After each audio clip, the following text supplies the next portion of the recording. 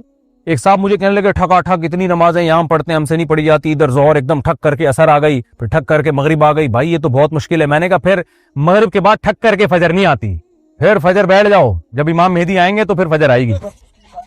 اتنا لمبا ٹائم ہے, 3 بجے سورج غروب ہو رہا ہے اور صبح 9 بجے طلوع ہو رہا ہے سورج, تو آپ کے پاس تو ٹائم ہی ٹائم ہے. تو اللہ تعالیٰ ایک طرف سے اگر مشکل ہوتی ہے دوسری طرف سے کیا کر دیتے ہیں, آسانی کر دیتے ہیں. تو نہ نماز چھوڑنے کی اجازت اور نہ آپ کو رمضان کا روزہ چھوڑنے. سمجھتے ہیں یہ پابندی سے رکھنا ہے, رمضان کے روزے مسلمانوں کی رونق ہے. اب تو میڈیکل سائنس یہ کہہ رہی ہے کہ روزہ رکھنے سے انسان کی صحت اچھی رہتی ہے. ہمت کرو, سست نہ بنا کریں. جب آپ روزہ رکھیں گے نا رمضان میں, بلکہ نفلی روزے بھی رکھ لیا کریں, کیا جا رہا ہے, کچھ اضافی غریبی بھی تو ہوتی ہے نا. یہاں غریبی کا سسٹم نہیں ہے میرا خیال ہے. جیسے کراچی پنجاب میں کھانے کے بعد غریبی بھی ملتی ہے نا, یہاں ہوٹل میں ملتی ہے غریبی نہیں ملتی. بس اسی وجہ سے تو نہیں رکھ رہے نفلی روزے آپ لوگ. کہتے ہیں جب اللہ اگر یہاں غریبی نہیں ملتی تو ہم اللہ کو غریبی کیوں دیں. تو غریبی کا سسٹم ہونا چاہیے یہاں. تو یہ لفظ آیا غریبی سے. ہوتا یہ تھا کہ غریب آدمی کے پاس, بیچارے کے پاس تھوڑے سے پیسے تھے, اس نے کھانا کھا لیا, پیٹ بھرا نہیں, تھوڑی سی روٹی بچ گئی, تو غریبی میں اس کو اس کی تھوڑی سی نہاری اور ڈال کے دے دی. وہ ایسا ایک تو غریبی سے غریبی بن گئی وہ, اور اب وہ تمام پورے ملک میں رائج ہو گئی ہے وہ. اب مالدار آدمی بھی غریبی پہلے کھا رہا ہوتا ہے, پلیٹ بعد میں وفار ہو. تو ومن اراد الاخرۃ وسعى لها سعيها, اللہ کہتے ہیں اس کے لیے کوشش بھی کرے. تیسری شرط ہو گئی کوشش بھی وہ جو اللہ رسول. تو آپ نے یہ تو اللہ نے فرائض ہمیں بتا دیے, یہ ہم نے کرنے, اور کچھ کام اللہ نے حکم دیا نہیں کرنے. دیکھو اسلام کا حکم ہے, مجھے بتاؤ رشتہ داری توڑنا یا رشتہ داری جوڑنا؟ جو لوگ انڈیپینڈنٹ ہیں, وہ انڈیویجولی زندگی گزارتے ہیں, کہہ رہے ہیں یار میں اخپل طریقے سے, بس میں میری زندگی میری لائف, کوئی اس میں دخل اندازی نہیں کر سکتا, یہ اسلام کا نہیں ہے. یہ کوئی لبرل آدمی جو مذہب کو نہ مانے اس پہ سوٹ کرتی ہیں یہ باتیں. آپ کو یہ کرنے کی اجازت بالکل بھی نہیں. اللہ میاں نے بتایا کہ دیکھو تمہارے بہت سارے رشتے ہیں, یصلون ما امر اللہ بہ ان یوصل, جیسے نماز فرض ہے ایسے ان رشتوں کو جوڑنا بھی, بولو ان سے بنا کے رکھنی. آپ وہ رشتے کیا ہیں؟ اللہ میاں نے سب سے پہلے رشتہ بیان کیا باپ اور ماں کا. ماں کا حق باپ سے 3 گنا زیادہ رکھ دیا اللہ تعالیٰ نے, ٹھیک ہے نا. وہ کیسے حق اللہ نے بیان کیا کہ قرآن میں حدیث میں آتا ہے وَصَاحِبْهُمَا فِي الدُّنْيَا مَعْرُوفًا وَاخْفِضْ لَهُمَا جَنَاحَ الذُّلِّ مِنَ الرَّحْمَةِ, ذلت سے اپنے بازوؤں کو اپنے والدین کے سامنے جھکا کے رکھنا ہے, ان کے سامنے اونچی آواز سے بات بولو نہیں کرنا. بڑھاپے میں ان کو گھر میں رکھ کے ان کے قدموں میں جنت تلاش کرنی ہے, ان کو گھر سے نہیں نکالنا. حدیث میں آتا ہے اس شخص پر اللہ کی لعنت جس کو بوڑھے والدین ملے اور اس نے بڑھاپے میں ملے اور اس نے بڑھاپے میں ان کی خدمت کر کے جنت اپنے اوپر واجب نہیں کر لی. اتنا بہترین آپشن جنت کمانے کا آیا تھا اور اس نالائق نے وہ آپشن ضائع کر دیا. تو صرف عید بقرعید پہ آپ کو ماں باپ سے ملنے کا حکم نہیں ہے, آپ نے سال کے 12 مہینے 24 گھنٹے اپنے ماں باپ کی کیئر بولو کرنی ہے. اور اللہ نے کہا کہ جب بھی اضافی خرچ ہوگا نا تمہارا, اضافی ایک تو واجب خرچ ہے, جب بھی اضافی ہے تو اس کی ابتدا بھی والدین سے ہونی چاہیے. تو اگر اللہ نے کسی کو پیسہ دیا ہے تو اس میں سے اپنے والدین کے لیے الگ سے کچھ حصہ ہر مہینے نکال کے بولو نا رکھا کریں, بجائے اس کے کہ ابا کی وراثت پہ نظریں رکھیں, ابا کو پیسے الٹا دیا کریں.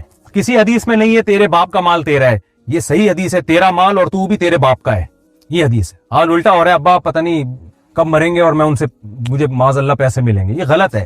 آپ بولے بھائی یہ تو موت کے بعد اللہ نے ایک نظام بنایا ہے, دنیا میں کیا ہے بھائی, یہ جو کچھ ہے ابا کس کا ہے, یہ آپ کا ہے. تو باپ اور ماں کا بہت بڑا حق ہے اسلام میں. عیسیٰ علیہ الصلوۃ والسلام جب پیدا ہوئے اللہ نے ماں کی گود میں ان کو قوت گویائی دی نا, تو ماں کی گود میں حضرت عیسیٰ نے کیا کہا, وَبَرًّا بِوَالِدَتِي, اللہ نے مجھے پیغمبر بنایا, مجھے کتاب والا بنایا, اور اللہ نے مجھے اپنی ماں کے ساتھ اچھا سلوک کرنے والا بنایا. ماں کی گود میں حضرت عیسیٰ کی زبان سے یہ الفاظ نکلوائے جا رہے ہیں. تو کیسے حضرت یحییٰ علیہ السلام جب پیدا ہوئے تو قرآن نے ان کے بارے میں کیا فرمایا, وَحَنَانًا وہ کیا ہے, وَبَرًّا بِوَالِدَيْهِ, ہم نے یحییٰ علیہ السلام کو اپنے والدین کے ساتھ اچھا سلوک کرنے والا بنایا. تو پیغمبروں نے جتنی تاکید سے باپ اور ماں کا حق بیان کیا ہے اتنی تاکید سے کسی اور کا حق بیان نہیں کیا. آج کلائنٹ کی ویلیو, دوست کی ویلیو زیادہ ہے, اپنے گرل فرینڈ کی اور دیگر رشتوں کی ویلیو زیادہ ہے, ابا اماں اور کی ویلیو کیا ہو گئی ہے, کم ہو گئی. میں اکثر ایئر ہوسٹس کی مثال دیتا ہوں. ایئر ہوسٹس کو جب آپ جہاز میں بلائیں کبھی اس کے چہرے پہ غصہ نہیں ہوتا, 20 دفعہ پانی مانگے 20 دفعہ آپ کو پانی لا کے پلائے گی, کچھ پوچھنا ہو سوری کر کے چلی جائے گی یا اچھا سا جواب دے دے گی, اس پہ غصہ اس کو بالکل بھی نہیں آتا, جیسے ہی بٹن دبائیں گے نا فوراً آ جائے گی. ہوتا ہے کہ نہیں ہوتا؟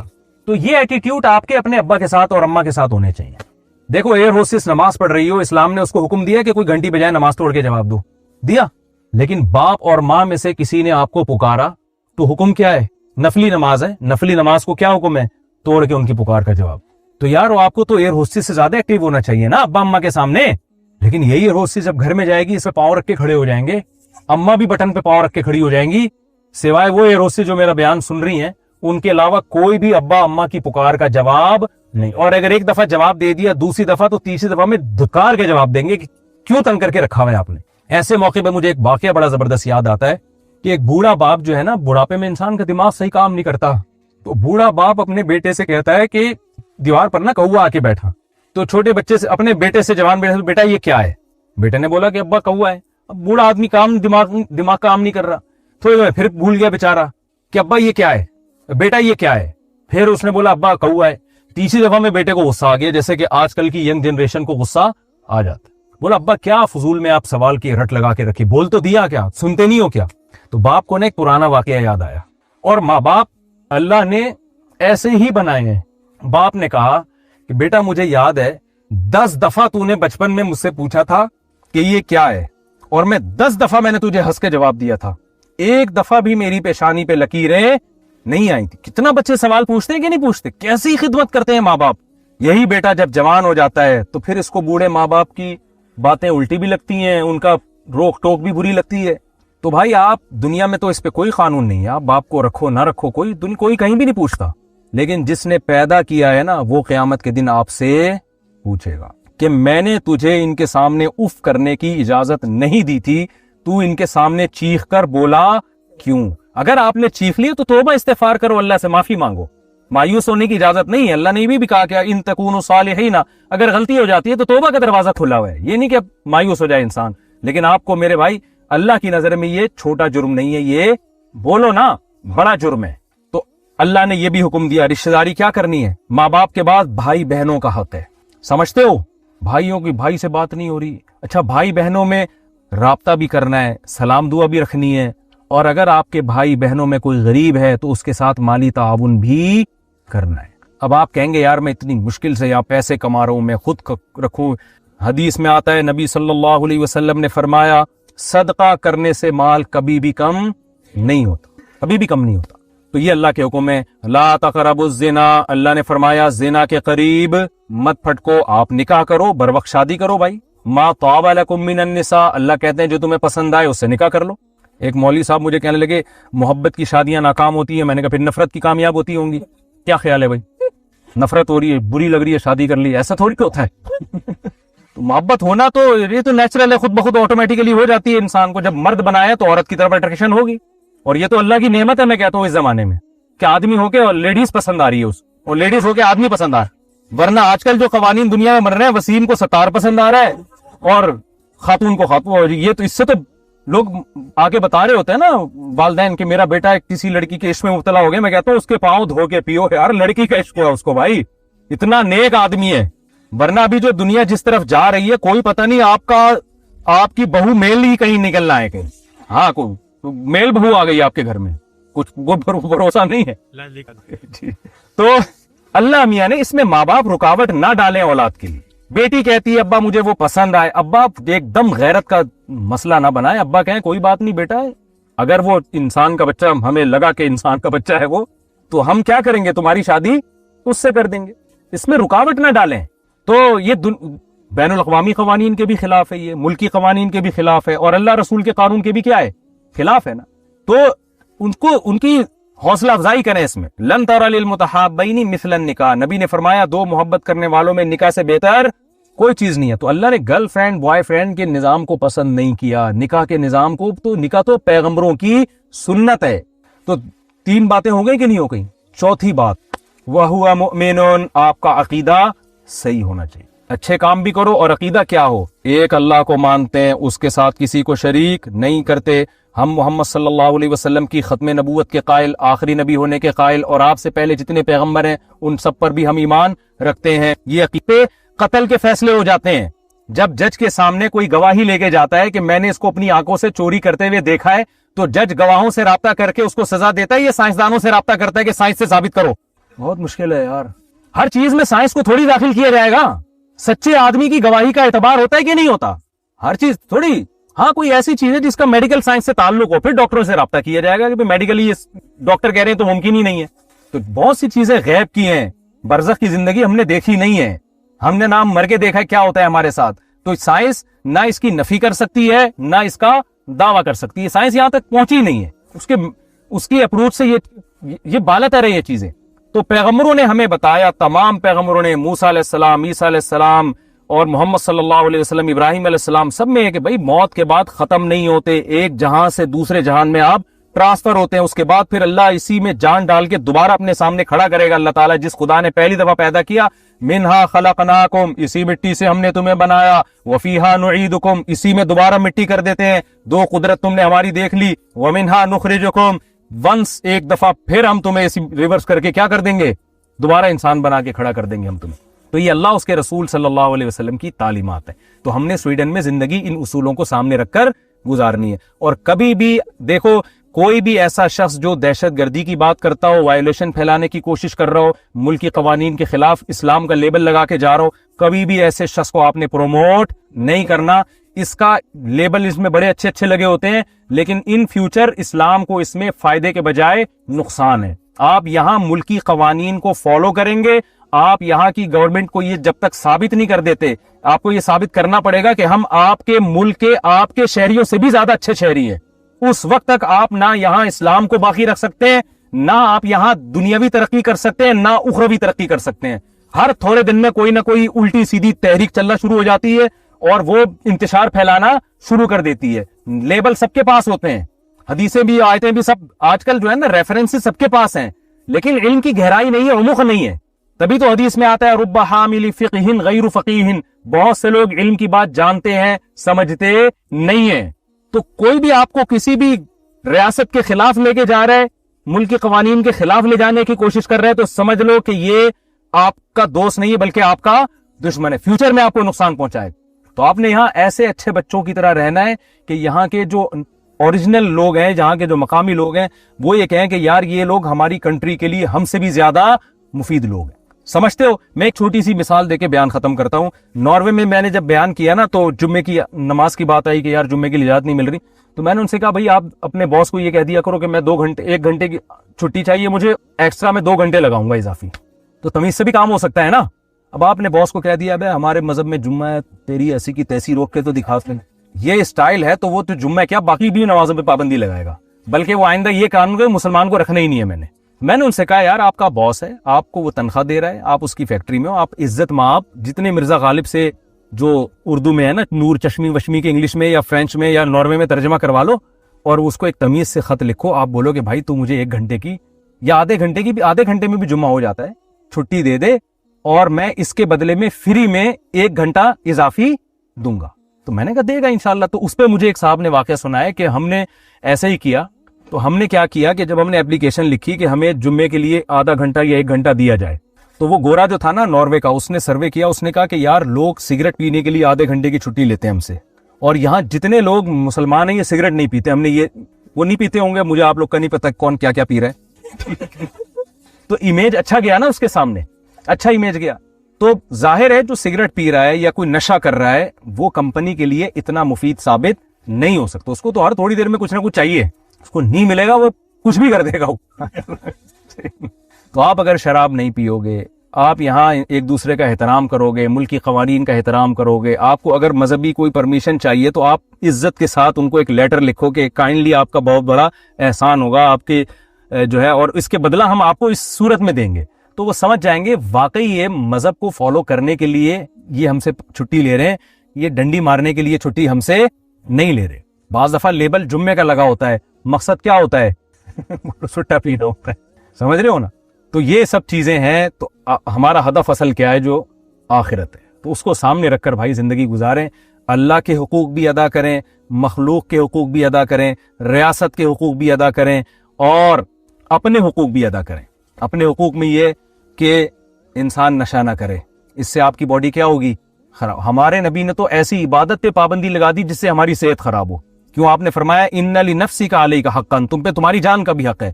تو اپنے بھی حقوق، اللہ کے بھی حقوق، اللہ کے رسول کے بھی حقوق، رشتہ داروں کے بھی حقوق، یہ سارے حقوق ادا کریں گے تو اس سے بڑا فائدہ کیا ہوگا؟ اللہ آخرت میں بھی کامیاب اور دنیا میں۔